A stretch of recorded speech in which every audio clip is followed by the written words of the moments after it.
고린도 교회 안에 있는 갈등, 교회 안에 있는 성도 간의 다양한 분쟁, 이 문제를 정확하게 해결해 줘야 될 책임이 있었고, 교회가 세상하고는 다른 영적 기관인 것을 초대교회 성도들에게 분명하게 가르쳐 줘야 할 필요가 있었습니다.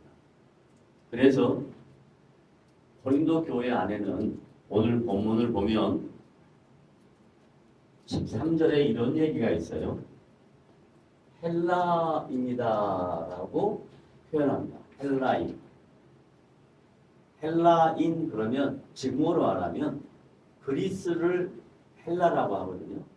그래서 그리스인 이렇게 이해할 수 있는데, 헬라인은 모든 이방인들을 통틀어서 표현할 때 헬라인이라 그랬어요. 왜냐하면 그 당시 세계의 정신 문화, 철학을 이끌고 있었던 사람들의 생각을 이끌고 있었던 것이 헬라 철학이에요. 그래서 헬라인을 전 세계의 유대인 외에 다른 인종들을 통틀어서 표현할 때 헬라인이라 그래요. 그러면 이방인이 아닌 하나님의 언약 백성을 뭐라 그럴까요? 유대인이라 그래요. 그래서 크게 두 종류로 유대인, 하나님의 언약 백성, 구약의 하나님의 언약 백성, 선택받은 백성, 선택받지 못한 다른 이방 백성, 이걸 헬라인 이렇게 해요. 그리고 그 당시 사람들이 살아가는 사회 계급에 딱 두 종류로 크게 나눴어요. 종과 뭐예요? 자유자. 종과 자유자. 자유자라 이 말은 다른 말로 말하면 로마가 그 당시 군사력으로 세계를 지배했기 때문에 로마 시민권을 갖고 있는 사람을 자유자라 그러는 거예요. 그리고 로마 시민권을 갖고 있지 못한 사람을 다 대부분 뭐라 그런다고요? 종이라 그러는 거예요. 그러니까 종과 자유자, 다른 말로 말하면 계급도 필요 없고 인종도 필요 없고 피부도 필요 없고 언어도 필요 없고 남녀노소도 필요 없이 모든 인간들이 예수 그리스도 안에서 한 성령으로 하나님의 자녀가 됐다. 그래서 하나님의 자녀가 되면 헬라인도 이방인도 유대인도 하나님의 언약 백성도 이런 거 관계없다 이 말. 종도 자유자도 그가 뭘 하든지 관계없이 예수를 성령 안에서 믿기만 하면 전부 다 주님의 백성이 되었다. 주님의 자녀가 되었다. 라는 얘기를 하는 거예요. 그래서 고린도 교회 안에 있는 성도들이 다 동일한 하나님의 백성이다. 이 말. 다 똑같다. 이런 뜻이에요. 너나 나나 다 주님 앞에서 한 지체다. 따라합니다. 당신과 나는 성령 안에서 주님의 한 지체입니다. 누구의 지체라고요? 주님의 지체다. 그래서 그 주님을 뭐라고 이야기하냐면 몸이다라고 이야기해요. 몸이다라고 해요. 그 당시 몸, 육체라고 하는 헬라어는 사르스예요. 사르스. 영어로는 body. 우리나라 말로는 몸. 중국말로는 신체. 그게 뭐냐면 이 몸, 신체, 바디, 사르스 안에는 여러 가지 기능이 있다라고 이야기해요. 제가 여러분한테 물어볼게요. 승준, 머릿속에 있는 뇌 세포가 얼마나 있을까? 잘 모르겠지. 당연히 알 수가 없지. 의학 공부도 하는데 어떻게 알겠어. 자, 그 다음에 여러분 몸속에 있는 여러 장기, 이 혈액이 양이 얼마나 될까? 여러분 입속에 있는 침샘 양이 얼마나 될까? 여러분 신체 구조 안에 있는 다양한 기관들이 얼마나 될 것 같아요? 다 정확하게 알지 못하겠지만 수도 없이 많은 지체들이 있어요. 그걸 다른 말로 말해서 뭐라고 얘기하냐면 예수를 믿는 초대교회부터 재림할 때까지 예수를 믿는 하나님의 언약 백성들이 하나님의 자녀들이 신실한 성도들이 수도 없이 많을 것이다 라고 얘기합니다.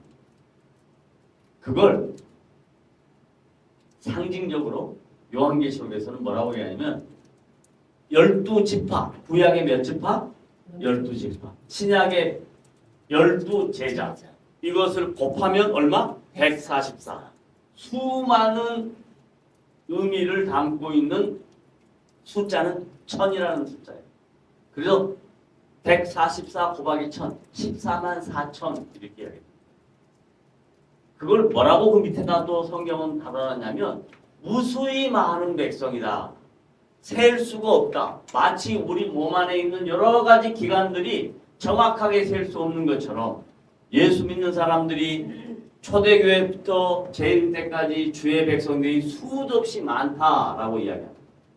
그런데 그 많음은 지금 현재 전 세계 인구 얼마예요? 네? 70억 조금 넘었어요.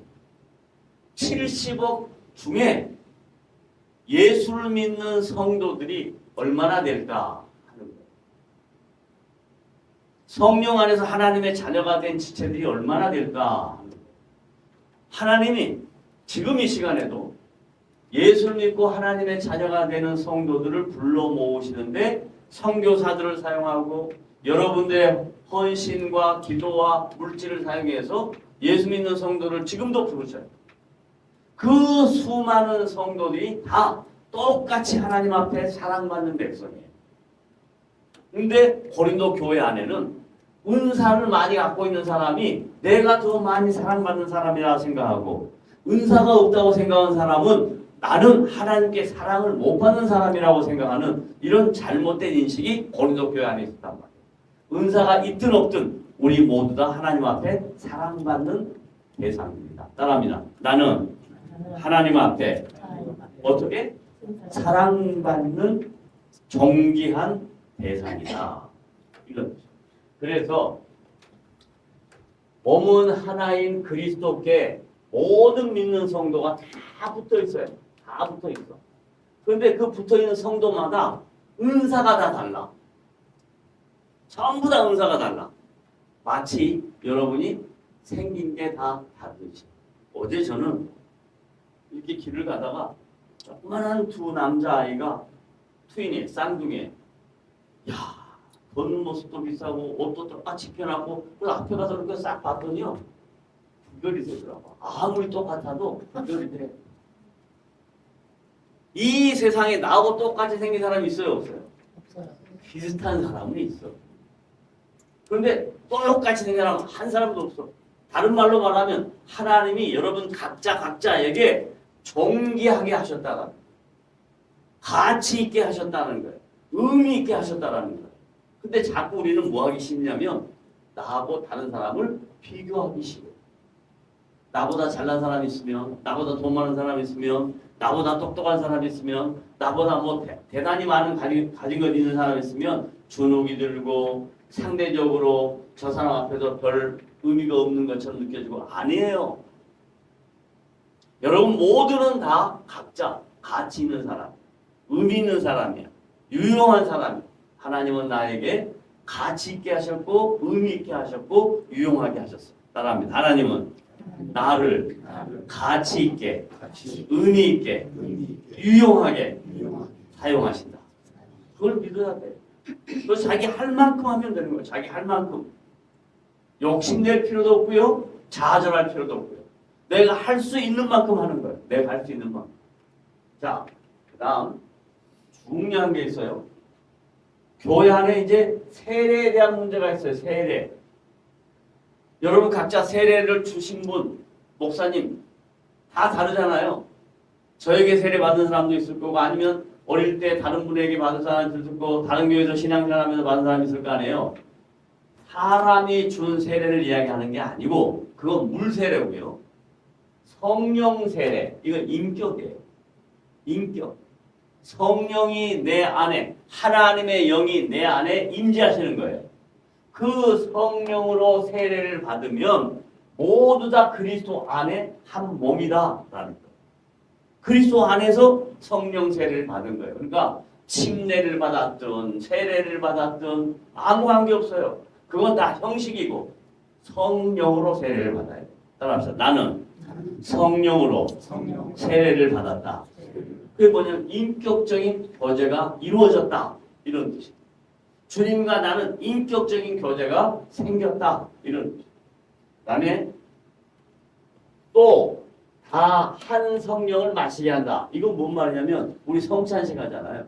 성찬식 할 때 어떤 사람들은 성찬기 큰 곳에다가 포도주 한 잔 마시고 또 옆 사람 주고 또 옆 사람 마시고 이래요.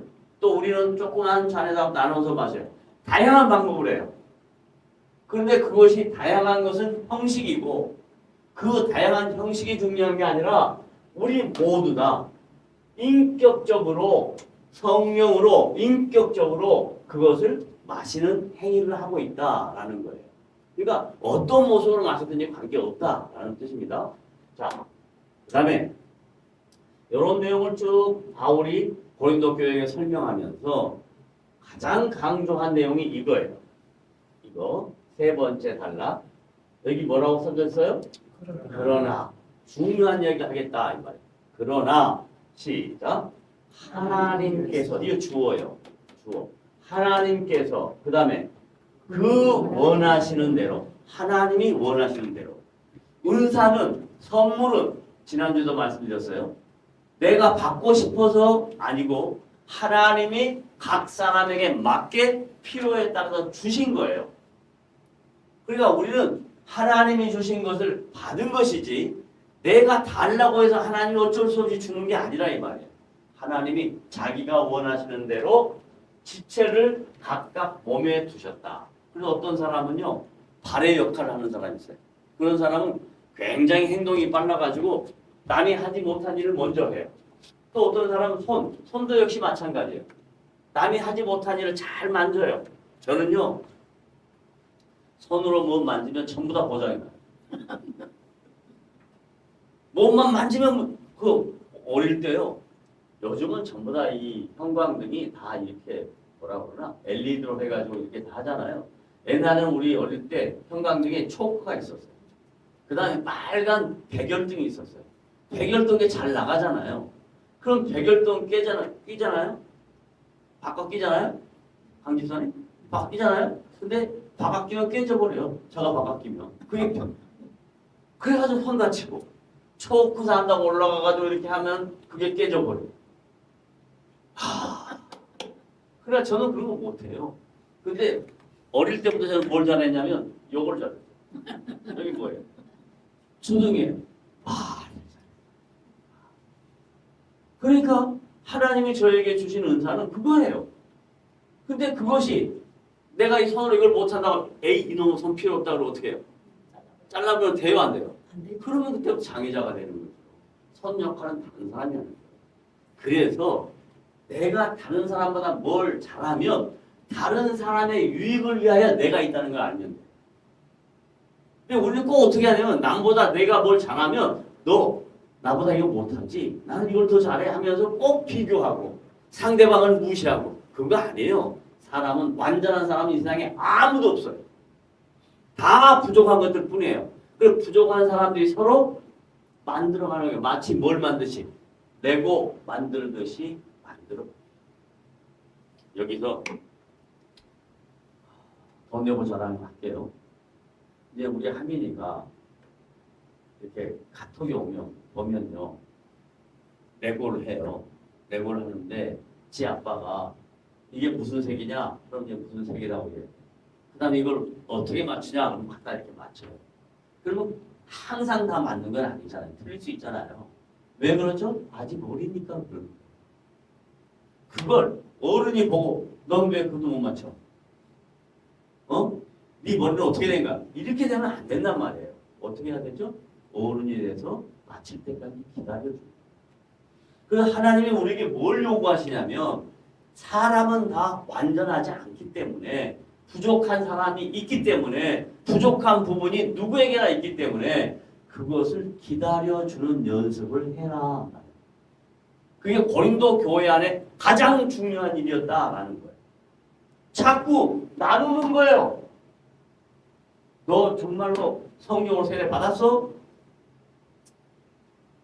이런 식으로 자꾸 상대방을 정죄하고 비판하고 이러지 말고 우리가 다 성령 안에서 인격적으로 한 지체인 것을 알고 몸 안에 붙어있고 그리스도 안에 붙어있는 것을 알고 내가 완전하지 않다는 것을 부족한 것이 있다는 것을 인정하고 상대방이 잘하는 것을 잘한다 그러고 나의 못한 것을 인정하고 그러면 됩니다.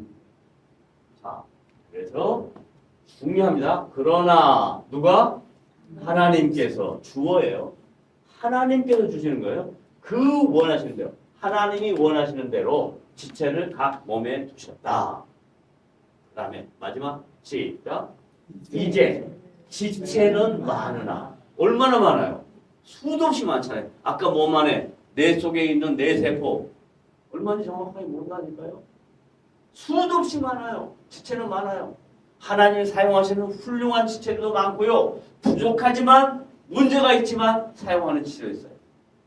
저는 이렇게 보니까 하나님이 완벽하고 잘나고 문제없고 이런 사람을 쓰기보다는 문제 있고 허물 있고 연약하고 부족한 사람들을 쓰는 경우를 많이 봤어요. 그거 왜 그러냐면 그 사람은 이렇게 이야기할 수밖에 없어요. 나는 부족한데 하나님이 나에게 힘을 주셔서 이렇게 섰습니다. 나는 문제가 많은데 하나님이 문제가 많음에도 나를 사용하셨습니다. 하나님이 하셨습니다. 이런 얘기 할 수 있거든요. 똑똑하고 잘나고 문제없는 사람들은 나는 잘났으니까 또 하나님의 이름이 가려지는 거예요. 하나님의 영광이 가려지는 거예요. 무조건 모든 성도는 나는 부족하다. 나는 연약하다.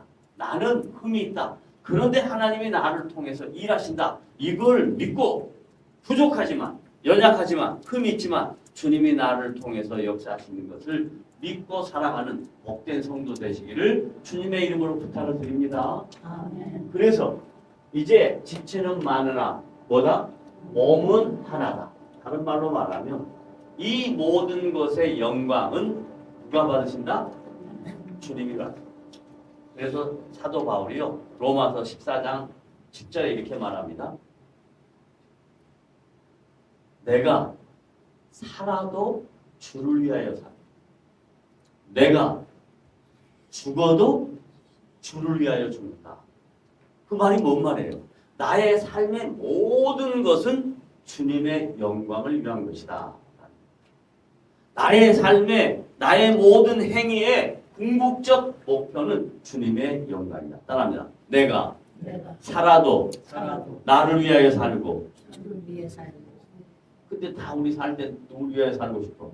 나를 위하여 살고 싶잖아. 그것을 넘어가야 돼. 따라합시다. 내가 살아도 누구를 위하여? 주를 위하여 살고 내가 죽어도 주를 위하여 죽는다. 그러니까 죽음이 두렵지 않다는 거예요. 나의 죽음이 주를 위한 것이래. 주의 영광을 위한 것이래. 그래서 요한계시록에 가면 성도의 죽음은 존귀한 것이다. 시편 저자도 똑같은 얘기를 해요.